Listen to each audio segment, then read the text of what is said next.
Alors, Jean-Jacques, de choisir un sujet sur la liste que nous avons là. Alors, il prend sa responsabilité. Qu'est-ce que tu comprends, Jean-Jacques, sur le thème donc de la fratrie biblique, du trucage des textes? Tu as choisi ce sujet, tu l'as pointé. Pourquoi? C'est un sujet, la fratrie biblique, nous sommes tous concernés. Nous sommes tous concernés. Je veux dire, la Bible, c'est le berceau pour moi de la civilisation humaine. Mais le mot fratrie, ça te veut dire quoi? Où est-ce qu'il y a de la fratrie? Fratrie, lorsqu'on parle de fratrie, dans la Bible, quels sont les frères? la fratrie, on parle des enfants de Dieu, quoi, en quelque sorte. Mais pourquoi, Jacques, après on dit le trucage des textes? À quoi ça te fait penser, ça? Le trucage des textes, oui, de toute façon, oui, à l'authenticité des versets.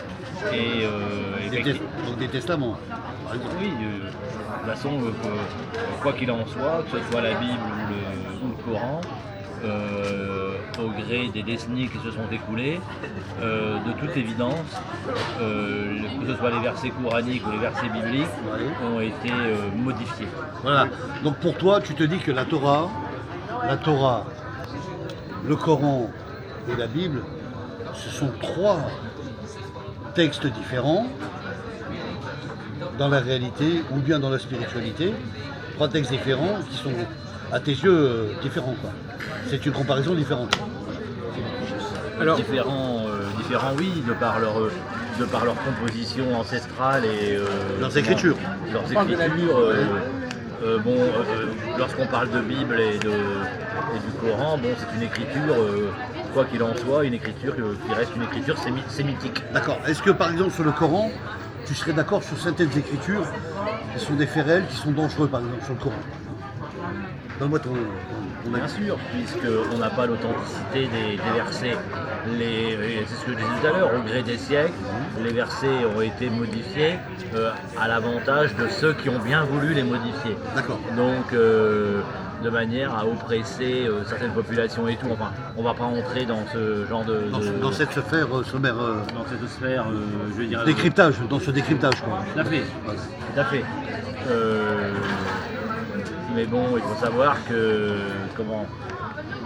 la Bible reste tout de même Alors juste une question. un support universel et surtout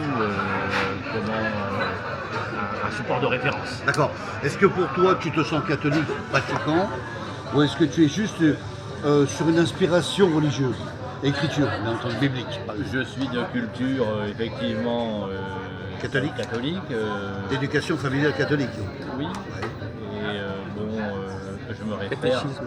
je me réfère bien évidemment à la Bible, au verset biblique. D'accord. On va écouter Jacques. écoutez, la fratrie, par exemple, qu'est-ce que vous pensez de la relation entre Ismaël et Isaac? Ou entre Jacob et Ésaü, par exemple. C'est des fratries, ça. Est-ce que vous avez des choses à dire sur cette question? Parce que c'est vous qui avez choisi le sujet. Est-ce que ça vous paraît normal que l'aîné laisse la place au cadet, par exemple? Enfin, Ismaël, par exemple, il laisse la place à Isaac. Oui. Pour moi, c'est dans cet héritage culturel, oui, ça peut paraître normal, étant donné qu'il y a des transmissions liées. C'est religieux. Non, pas forcément religieuses, transmission culturelle. L'enseignement culturel religieux. Transmission culturelle liée à l'aîné, au cadet. Donc moi, ça me paraît tout à fait plausible. Non, mais comment vous expliquez que dans bien des cas, l'aîné disparaisse? Par exemple, Caïn et Abel. Caïn, c'est l'aîné et il fait une faute. Les aînés font toujours des fautes.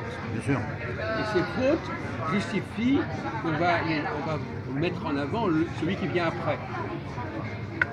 C'est ça la fratrie biblique. Et c'est un scénario qui revient constamment. L'aîné fait une faute. Ismaël fait une faute, on le balance. Caïn fait une faute, on le balance. Ésaü, il n'est pas désiré. Même le frère de Moïse, Aaron, c'est lui qui fait une goutte d'or, il est coupable, etc. Alors la question qui peut se poser, parce que vous êtes catholique, c'est est-ce que ça ne correspond pas aussi à l'idée que ceux qui sont avant, on les balance par rapport à ceux qui viennent après. Voilà. Comme les juifs, ils sont avant les chrétiens, donc on les balance. C'est un peu une transmutation quelque part. C'est le principe de celui qui est en avant, Bien sûr, Jacques. il y a quelque chose qui va pas. Voilà. Il fait une faute. Il s'accroche. Les Juifs, ils ont fait une faute, ils Oui. ont crucifié Jésus. Voilà. Terminé. Ismaël a fait une faute. Ésaü a fait une faute. Voilà. Caïn a fait Ils une sont faute. éradiqués tous. Aaron a fait une faute. Faute éradiquée, Et donc etc. c'est toujours le deuxième qui reste sur la place. Voilà. Vous n'aviez pas compris ce problème quand vous avez Ce mécanisme. Si, je l'avais compris, mais j'ai omis d'en parler. Voilà. Et donc le trucage, c'est qu'on peut se demander si ces histoires n'ont pas été inventées exprès pour plaider la cause des gens qui viennent après. Tu pourrais dire que c'est une forme de manipulation, Jacques, finalement. C'est-à-dire qu'on invente des scénarios où on dit regardez, voilà. celui qui était d'abord, Mort. il Qui avait ça, bon. il a fauté, il a péché. Et donc, alors la question de savoir qui a eu intérêt à inventer ces scénarios. Bien sûr. Vous connaissez l'histoire d'Israël, qui a eu intérêt à fabriquer des scénarios où, comme par hasard, celui qui était au deuxième plan arrive au premier plan. Jacob, il n'était pas l'aîné au départ, c'est Ésaü qui était l'aîné. Caïn était l'aîné, c'était pas Abel. Moïse n'était pas l'aîné, c'était le frère cadet de Aaron. Et toujours il se retrouve avec une faute. Aaron fait la faute de son gros d'or, Caïn tue son frère. Alors vous savez pourquoi Ismaël a été balancé, à votre avis? Vous savez pourquoi? Pourquoi est-ce que Ismaël a disparu au profit d'Isaac? Alors qu'il était le premier-né. Abraham a eu d'abord Ismaël et après Isaac. Et pourquoi Ismaël, on l'a envoyé dans le désert? Sous quel prétexte? Il y a toujours un prétexte qui fait que celui qui était le premier, qui normalement avait le droit d'être le premier, qui fait quelque chose qui le disqualifie. Qui le disqualifie, exactement. Alors, t'expliques ça comment? Alors, à votre avis, qui est-ce qui a pu inventer, qui est-ce qui avait intérêt à inventer ce genre d'histoire? À mettre une mise en scène de cette situation. Je pense que c'est l'aîné d'Ismaël. Je n'ai pas compris. C'est l'aîné d'Ismaël qui a fait ça. C'est Ismaël qui est l'aîné. Ouais, déjà. Comment c'est Ismaël qui est l'aîné. Ismaël. Ismaël, on va Pas très bien saisi là. Ismaël est l'aîné, mais il fait une faute, et c'est Isaac, le puiné, Qui empathie. qui ramasse. Qui garde le contact. Qui garde le contact. Qui garde la situation. À tel point que Ismaël, on l'envoie chez les Arabes. Bien sûr. C'est Il est Isaac extradé au Moyen-Orient. C'est Isaac qui devient Le pilier. Le vrai pilier. Le vrai pilier central. Et Isaac, c'est le père de Jacob. Voilà. Et Jésus, d'ailleurs, il dit qu'il est descendant de toute cette lignée. Bon, donc, vous connaissez un peu la Bible quand même Un peu. Bon, alors là, donc, on vous a posé une question, mais vous n'êtes pas obligé d'y répondre. C'est vrai que c'est une question plutôt historique. Mais il y a un scénario un peu truqué. Je te laisse faire, Jacques. Et on a dit que c'est peut-être les chrétiens qui ont inventé ça, Oui. mais ce n'est pas les chrétiens qui ont écrit la Bible. Voilà. Et qu'est-ce qu'il y avait avant les chrétiens? Est-ce que vous avez entendu parler, est-ce que vous avez entendu parler de ce qui s'est passé à la mort de Salomon? À la mort de Salomon, il y a eu un schisme entre les gens du nord et les gens du sud. Les gens du sud, c'était Jérusalem, c'était la famille de David, et les gens du nord ont dit on ne veut plus être dominés. Et nous, c'est la même chose. On ne veut plus être dominés par ces gens-là. Donc ce sont les gens du Nord qui ont inventé en fin de compte toute cette histoire. Ils ont inventé tout l'ensemble du scénario pour montrer que le dominateur, il n'est pas bon. C'est comme si aujourd'hui les gens inventaient des théories pour montrer que les gens qui sont colonisés, en fin de compte, ils ont fait des erreurs. Qu'appelles-tu les gens du Nord? Ce sont les tribus du Nord. Tribu du Nord. Les tribus du Nord ont fait sécession avec les tribus du Sud. Alors, les tribus du Sud, c'est elles qui avaient le pouvoir. C'est elles qui avaient Jérusalem et la dynastie. La dynastie. Les tribus du Nord étaient dominées, colonisées par les tribus du Sud.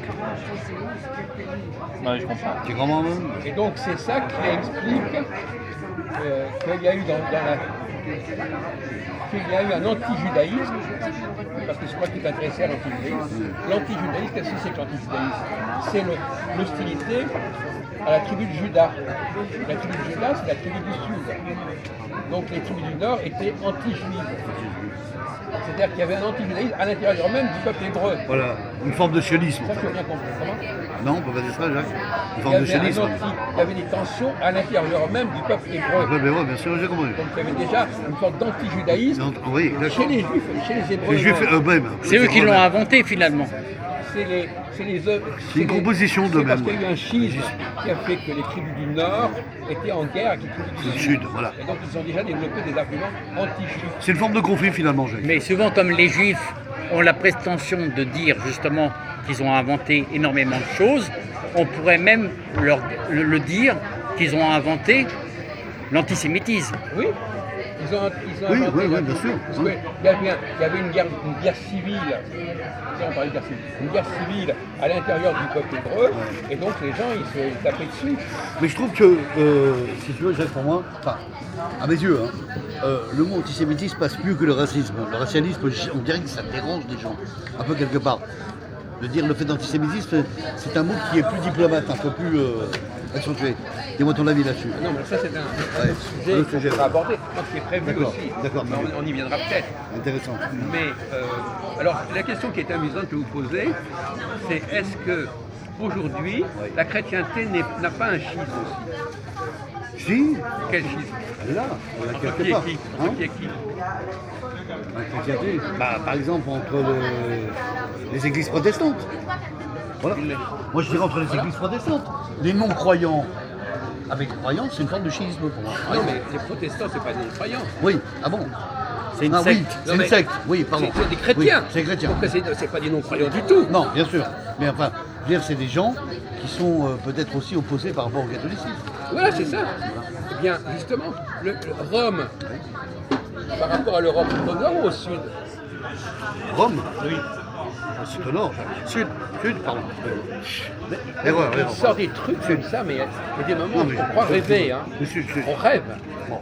Donc, et les protestants, ils sont développés où en Europe? Dans le Nord. Dans le nord. Nord. Oui, Dans ta région, peut-être. Loire-Atlantique. Oui, d'accord. Non, mais ouais. Globalement, c'est l'Allemagne, c'est la Scandinavie, etc. Toute la partie C'est même de l'Est. l'Angleterre. Donc, on retrouve le schisme qui existait chez les Hébreux. Ouais. On le retrouve au XVIe siècle entre la chrétienté du Nord et la chrétienté du Sud. Et Rome tient le même rôle que Jérusalem. C'est la capitale du Sud qui a le pouvoir, mais il y a des rebelles, il y a des protestants qui sont au Nord. C'est curieux ce phénomène, hein, Ah oui, c'est vrai. que le clivage entre protestants et catholiques, il est déjà là chez les Hébreux à la mort de Salomon. Exact. C'est incroyable. C'est la même structure géographique. En Ouais. fait. À peu près la même historique aussi en même temps. Non, mais ça montre bien qu'au sein d'une même religion, Non. il y a des clivages, il y a des schismes. Et on oublie, c'est vrai que effectivement tu as raison, il peut y avoir des arguments qui sont développés contre les Juifs et qui ont été inventés par des Hébreux Voilà. qui étaient en guerre avec les Juifs. Parce que Oui, d'accord. les Juifs, c'est pas le nom des Hébreux. Bien sûr. Les Juifs, c'est une population, c'est une tribu hébraïque. Exact. C'est ce qui m'a plu à la conférence de ce qui s'était passé quand on était ensemble justement. Par rapport à ce que tu avais donné comme aspect le juif émigré et le juif occidentaux. Ah oui, mais ça, on l'a pas fait C'était pendant la génial, conférence, on ça. l'avait fait après. Oui, voilà, c'est ça. Mais c'était intéressant. C'était un peu relié là-dessus. Alors, on va arrêter le sujet parce qu'il a choisi un autre sujet qui est intéressant. Voilà.